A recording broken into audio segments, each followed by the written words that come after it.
Hi friends, welcome to my channel. இன்னைக்கு நம்ம channel என்ன பார்க்க போறோம்னா சூப்பரான ஒரு ஆட்டுக்குடல் கிரேவி எப்படி செய்யறத பார்க்க போறோம். வீடியோ பார்த்துக்கு முன்னாடி மறக்காம சேனலை சப்ஸ்கிரைப் பண்ணிக்கோங்க, லைக் பண்ணிக்கோங்க. வாங்க வீடியோக்குள்ள போலாம். முதல்ல ஆட்டுக்குடலை வந்து நல்லா க்ளீன் பண்ணி எடுத்துக்கலாம். இது பாத்தீங்கன்னா நம்ம கடையிலேயே நம்ம வாங்குறதுனால ஓரளவுக்கு கொத்தி தான் நமக்கு கொடுப்பாங்க. அதனால அவ்வளவா க்ளீன் பண்ற வேலை இருக்காது.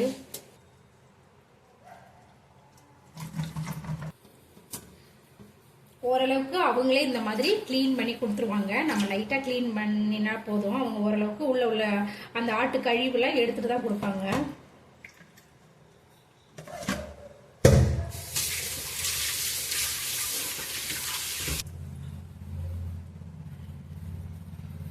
ஆட்டுக்குடலை க்ளீன் பண்றதுக்கு இந்த மாதிரி ஒரு வாறுகள் குச்சி எடுத்துக்கோங்க.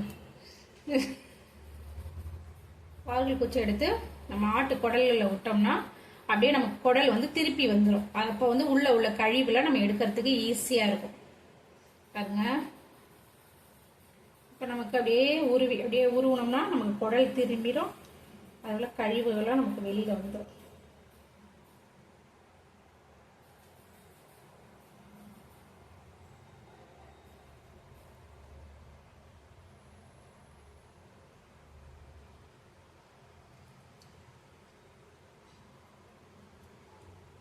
அப்படியே அதை உருவினோம்னா அந்த ஆட்டுக்குடல்ல உள்ள கழிவெல்லாம் அப்படியே நமக்கு வெளியில வந்துடும். இந்த மாதிரி ஒரு பக்கத்தை பிடிச்சிட்டு ஒரு பக்கத்துல ஃபுல்லா தண்ணியை பிடிச்சி நம்ம கிளீன் பண்ணணும்னா நம்ம உள்ள அழுக்கு எல்லாமே வந்துடும். இந்த அளவுக்கு நல்லா கிளீன் பண்ணி எடுத்துக்கோங்க. இப்ப நம்ம எல்லா குடலையும் கிளீன் பண்ணி எடுத்துக்கலாம். இப்ப சிறு குடல் எல்லாத்தையும் கிளீன் பண்ணியாச்சு. இது ஓரமா இருக்கட்டும். இப்ப இது பெருங்குடல். இதை வந்து என்ன பண்ண போறோம், திருப்பிட்டு இந்த உள்ள வந்து இது மாதிரி லேயர் லேயரா இருக்கும். இதெல்லாம் வந்து கையால பிச்சாலே வந்துடும். இந்த மாதிரி உரிக்கும் போதே வந்துடும். இதை வந்து நம்ம உரிச்சு எடுத்துட்டு கடையிலே கொத்தி கொடுக்கறதுனால நமக்கு இவ்வளவு கிளீனா இருக்கு. நம்ம ஆடு அறுக்கிற இடத்துல போய் வாங்கினா இது ரொம்பவே கஷ்டமா இருக்கும். குடல் சுத்தம் பண்றது ரொம்பவே லேட் ஆகும். இந்த அளவுக்கு கிளீன் பண்ண பிறகு குடலை வந்து அப்படியே திருப்பிக்கலாம். குடலை அப்படியே திருப்பிக்கலாம்.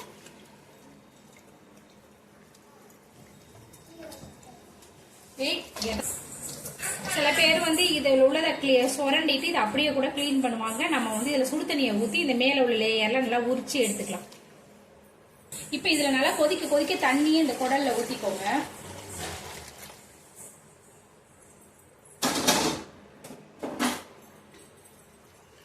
குடல்ல ஊத்தி இந்த மாதிரி ஒரு 5 நிமிஷம் அப்படியே வெந்நீர்ல வந்து அழுத்திட்டு நம்ம சூடா இருக்கும் போதே உரிச்சிடணும். அப்பதான் அந்த மேல உள்ள லேயர் வரும். இப்ப நான் உங்களுக்கு உரிச்சு காட்டுறேன் பாருங்க.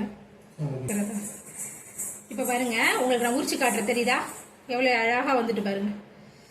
சூடா இருக்கும் போதே உரிச்சிடணும், அப்பதான் வரும். தெரியுதா? இது வந்து இப்ப பாருங்க, இப்படி இருக்கிற குடல் வந்து நம்ம இந்த லேயர்லாம் உரிச்ச பிறகு வெள்ளை கிளீன் ஆயிடும். இப்ப உங்களுக்கு நான் கிளீன் பண்ணிட்டு காட்டுறேன். இப்ப பாருங்க, அப்படி இருந்த அழுக்கா உள்ள குடல் வந்து எவ்வளவு கிளீன் ஆயிடுச்சு பாருங்க. இப்ப எல்லாத்தையும் நம்ம வந்து கட் பண்ணிக்கலாம். கட் பண்ணிட்டு மஞ்சள் உப்பு போட்டு நல்லா உரசிக்கலாம். நீங்க கத்திரிக்கோள் இருந்தா கத்திரிக்கோளையும் கட் பண்ணிக்கலாம். நான் அருவாமனையில கட் பண்ணிக்கிறேன். இப்ப இதுல கொஞ்சமா கல்லுப்பு போட்டுங்க, போட்டுங்க, கொஞ்சமா மஞ்சத்தூள் போட்டுங்க. கையை வச்சு நல்லா பிசைஞ்சு கழுவிக்கோங்க.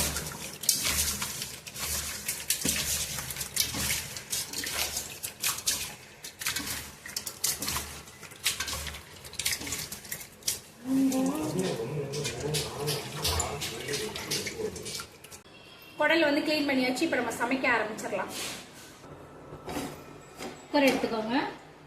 குக்கர்ல ஒரு 3 டேபிள் ஸ்பூன் எண்ணெய் சேர்த்துக்கோங்க. எண்ணெய் நல்லா சூடானதும் அதுல சோம்பு சேர்த்துக்கோங்க. சோம்பு சேர்த்துக்கிட்டு இது கூட பட்டை, கிராம்பு, ஏலக்காய், பிரிஞ்சி இலை, கிராம்பு இதெல்லாம் சேர்த்துக்கோங்க. சேர்த்துட்டு நல்லா வதக்கி விட்டுக்கோங்க. இதுல கூடுமான வரைக்கும் சின்ன வெங்காயம் சேர்த்துக்கணும்.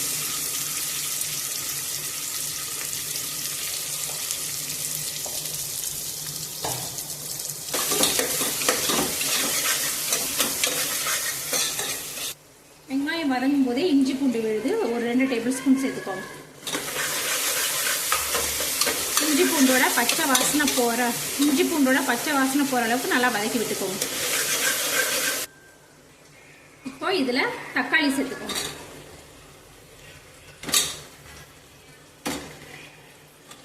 தக்காளி சேர்த்து இதையும் நல்லா வதக்கி விட்டுக்கோங்க.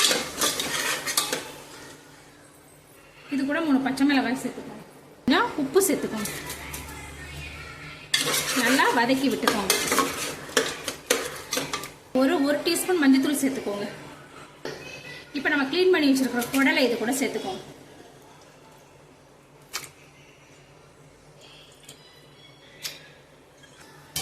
இப்போ இதுல வீட்டில் அரைச்ச குழம்பு மிளகாய் தூள் 1.5 டேபிள் ஸ்பூன் சேர்த்துக்கோங்க. இது கூட கரம் மசாலா கொஞ்சம் சேர்த்துக்கோங்க. இது ஆப்ஷனல் தான். தேங்காய் சோம்பு போட்டு அரைச்சி எடுத்துருக்கேன். உங்களுக்கு வேணும்னா சேர்த்துக்கோங்க. கருவேப்பிலை சேர்த்துக்கோங்க. கொஞ்சமாக தண்ணி சேர்த்துக்கோங்க. குடல் வந்து இறால் மாதிரியே வந்து தண்ணி விடும். அதனால குடலுக்கு வந்து தண்ணி கொஞ்சமாக சேர்த்துக்கிட்டா போதும். இப்போ இது எல்லாத்தையும் நல்லா மிக்ஸ் பண்ணி விட்டுக்கோங்க.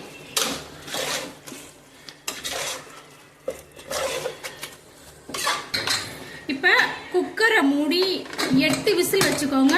நமக்கு சூப்பராக குடல் ரெடி ஆயிடும்.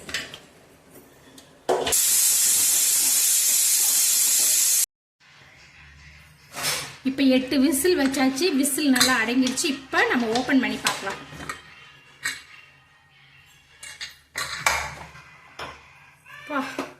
நல்ல வாசமா இருக்கு. செம்மையா இருக்கு.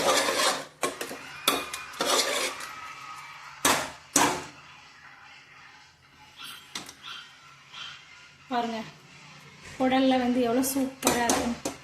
கொஞ்சமா கொத்தமல்லி கருவேப்பிலை போட்டு, ஆமாங்க கரண்ட் போயிட்டு, கொஞ்சமா பெப்பர் தூவி இறக்கணும்னா நம்மளோட சூப்பரான குடல் கிரேவி ரெடி.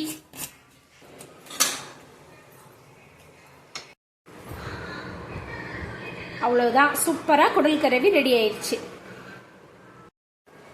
அவ்வளவுதாங்க, நம்மளோட குடல் கிரேவி சூப்பரா ரெடி ஆயிடுச்சு. இதே மாதிரி நீங்க உங்க வீட்டுல உள்ளவங்களுக்கு செஞ்சு கொடுத்து பாருங்க, ரொம்பவே விரும்பி சாப்பிடுவாங்க. சேனல் பிடிச்சிருந்துச்சுன்னா லைக் பண்ணி ஷேர் பண்ணி மறக்காம சப்ஸ்கிரைப் பண்ணி சப்போர்ட் பண்ணுங்க.